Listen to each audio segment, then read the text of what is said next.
కార్యక్రమం చేసుకున్నాం. ఆ విధంగా అక్కడ అభిషేక కార్యక్రమం చేసుకున్నాం. ఆ తదుపరి అభిషేక కార్యక్రమం అయిన తర్వాత ఇక్కడ హోమ కార్యక్రమం మొదలుపెట్టాం. ఇప్పటిదాకా చేసిన కొబ్బరికాయలు, కొబ్బరి చెప్పులు, ఆ బెల్లం ముక్కలు అవన్నీ కూడా మీరు మేము తింటాం.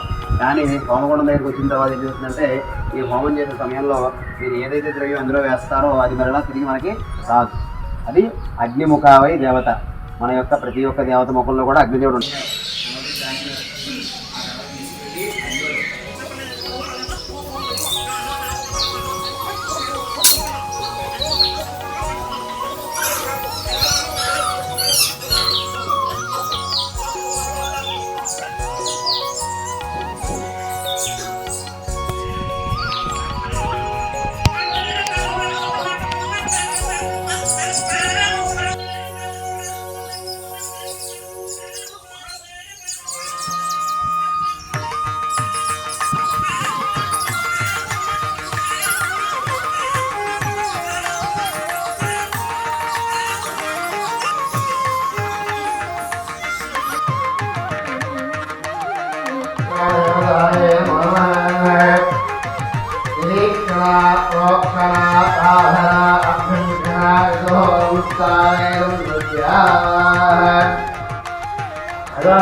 నమస్తే సార్.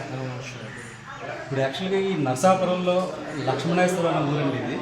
ఈ లక్ష్మణేశ్వరం ఒకానొకప్పుడు రావణ సంహారం తర్వాత లక్ష్మణుడు ప్రతిష్ఠించారని చెప్పి పురాణంలో చెప్తూ ఉంటారు. పూర్తి స్థల పురాణం అసలు ఈ లక్ష్మణేశ్వరానికి పేరు ఎలా వచ్చింది, ఈ పరమశివుణ్ణి ఎప్పుడు ప్రతిష్ఠించారు, మొత్తం స్థల పురాణం అంతా మా జీటీవీ ప్రేక్షకులకు వివరించండి సార్.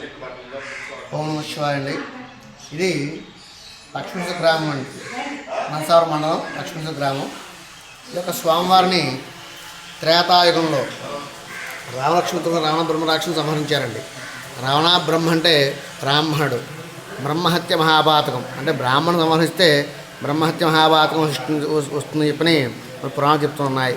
త్రేతాయుగంలో ఈ యొక్క సంహారం అయిన తర్వాత ఆయన కులగురు విష్ణు మహాముని ఈ రామలక్ష్మణుడితో కూడా అడగడం జరిగింది. అంటే మేము సంహారం చేశాం కదా స్వామి, ఈ యొక్క బ్రహ్మహత్య మహాపాతకం ఎలా పోతుంది అని చెప్పడంతో అడగడంతో ఆయన దివ్య దృష్టితో ఆలోచించి ఇక్కడితో రాక్షస సంహారం మొత్తం పూర్తయిపోయింది కనుక మీరు ప్రతినిత్యము శివారాధన చేస్తూ శివలింగాన్ని అర్చన చేస్తూ మీకు కుదిరిన బట్టి వీళ్ళు శివలింగాన్ని ప్రతిష్ఠ చేయండి అని చెప్పడంతో కంకణాలు కట్టారండి వారికి వశిష్ఠ మహాముని.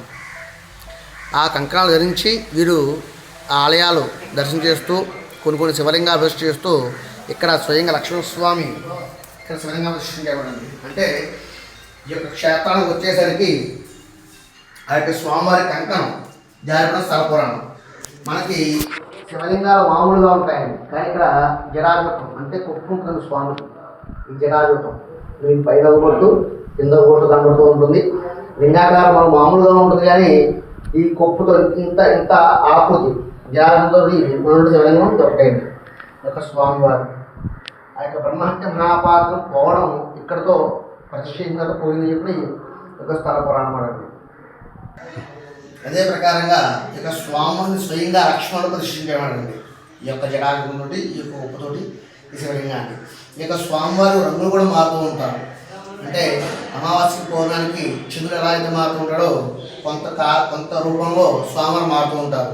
అదేవిధంగా ఈ యొక్క క్షేత్రానికి సుబ్రహ్మణ్య స్వామి క్షేత్రపాలకుడు. అంటే ఈ యొక్క స్వామివారిని దర్శించడం వల్ల విఘ్నేశ్వరుడు విఘ్న కలగకుండా జరుగుతూ ఉంటాయి. అదే ప్రకారంగా సుబ్రహ్మణ్య స్వామి వారు దర్శించడం వల్ల అనేకటువంటి కార్యక్రమాలు జరుగుతూ ఉంటాయి. ఈ యొక్క స్వామివారిని మనం స్వామివారు దర్శించినట్లయితే కనుక ఈ యొక్క స్వామివారి యొక్క మహత్యం వల్ల, అమ్మవారి యొక్క మహత్యం వల్ల, స్వామివారి యొక్క పుత్రుడైనటువంటి సుబ్రహ్మణ్య స్వామి వినాయకుడి మహత్యం వల్ల వివాహం అవుతూ ఉంటుంది, సంతానం కలుగుతూ ఉంటుంది, వ్యాపార అభివృద్ధి జరుగుతూ ఉంటాయి, అష్టైశ్వర భోగభాగ్యాలు సిద్ధిస్తూ ఉంటాయి. అదేవిధంగా ఈ యొక్క స్వామివారి యొక్క క్షేత్రం ధరించడం వల్ల మనసు ప్రశాంతంగా ఉండి ఆయురాలు కలుగుతాయి చెప్పి భక్తుల విశ్వాసం. ఈ యొక్క స్వామివారి స్వయంగా లక్ష్మణుడు దర్శించాడు కాబట్టి ఈ యొక్క గ్రామం పేరు కూడా లక్ష్మణేశ్వరము అనే యొక్క నామం కూడా స్వామివారి యొక్క వల్ల వచ్చింది.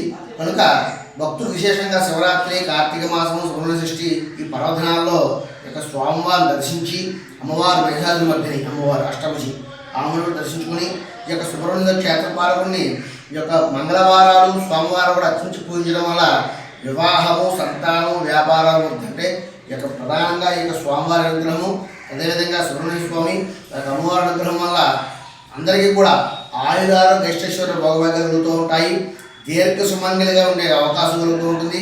అలాగే వివాహం ఆలస్యం అవుతున్నా, సంతానం ఆలస్యం అవుతున్నా, వ్యాపారంలో మనకి ముందుకు వెళ్ళలేకపోతున్నామన్నా సరే ఈ యొక్క క్షేత్రం దర్శించడం వల్ల ఈ కార్యక్రమాలన్నీ కూడా అదే ప్రకారంగా మన ప్రధానంగా ఆరోగ్యం మనశ్శాంతి మన ప్రధానం.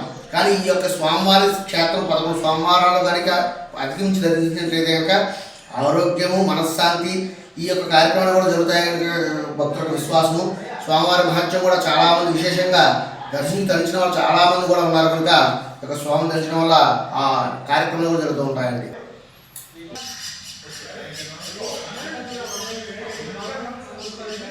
ఈశ్వరుడు లక్ష్మణస్వామి, అమ్మవారి మహిషాసురుని మధ్యని అంటే ఇక్కడ వేములదేవి అంటే పూర్వం సంబళదేవి, సంభాసురుడు రాక్షసుడు ప్రతిష్ఠించారు అమ్మవారిని.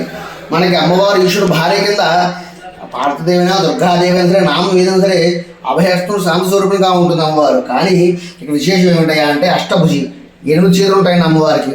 శంకు, చక్రము, బాణము, విల్లు, ఢమరకము, అదేవిధంగా మహిషము అంటే దున్నపోతు, దున్నపోతోటి చేతితోటి ఆయన అదేమి త్రిశూలంతో ఈ యొక్క సంహరిస్తూ ఉంటుంది అమ్మవారు. అదేవిధంగా ఇక్కడ అమ్మవారు వాహనం సింహము, ఇక్కడ మనకి సింహంతో ఉంటుందండి అమ్మవారు. సింహం రాక్షసుని కూడా మీకు వధిస్తూ ఉంటుందండి అమ్మవారు. త్రిశూలంతో అమ్మవారి యొక్క హస్తము ఇక్కడ ఆ స్వామివారిని అంటే రాక్షసుని వధిస్తున్నటువంటి రూపం అండి. మహిషాసుర మధ్యని ఈ యొక్క అమ్మవారు మనకి చాలా అరుదుగా ఉంటూ ఉంటారు. కానీ ఈ యొక్క విశేషం ఏంటంటే ఈ అమ్మవారిని రాక్షసు దర్శించారు కనుక ఆ యొక్క స్వామివారి అమ్మవారిని దర్శించడం వల్ల చక్కగా భార్యకి దీర్ఘ సుమంగళిగా ఉండే అవకాశము, అలాగే దుష్ట ప్రభావం, దుష్ట శక్తుల యొక్క ప్రభావం లేకుండా ఉండేటువంటి అనుగ్రహం యొక్క అమ్మవారు స్వామివారు కలిగిస్తూ ఉంటారు. మనం చెప్పుకున్నట్లుగా వ్యాపారము, ఉద్యోగము, వివాహము, సంతానము, ఆరోగ్యము, ఐశ్వర్యము ఇవన్నీ కూడా ఈ యొక్క స్వామివారు దర్శించడం వల్ల కలుగుతూ ఉంటాయండి. భక్తులు విశేషంగా తరించుకుని దర్శిస్తూ ఉంటారు. ఓం నమః శివాయ.